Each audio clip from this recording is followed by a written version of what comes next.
This video is instructions on how to replace windshield wiper on a 2014 Acura MDX. The parts you'll need are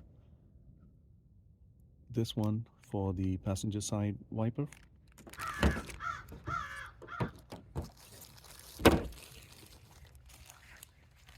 and this one is for the driver side wiper. I've set up those pieces of paper under the wiper just so that you can see it a little clearer as I start the work.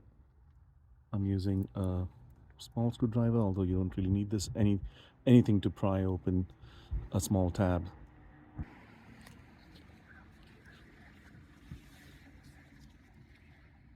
So just get under this tab over here. This is a tab, and lift up, and then pull the wiper towards you. Disengages it from a hook. As you can see here, there's a little hook, and this is the flap, right? The tab that I'd lifted up.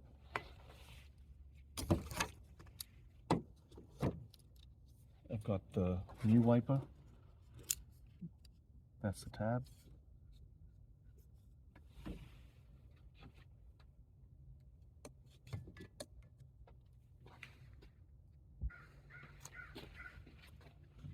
Once again, here's the new wiper. Don't think we need that. And here's the tab. The tab comes up like that. Hold it there. Lift up the arm. Slip that in. Push the wiper away from you. Lock the tab. And you're done.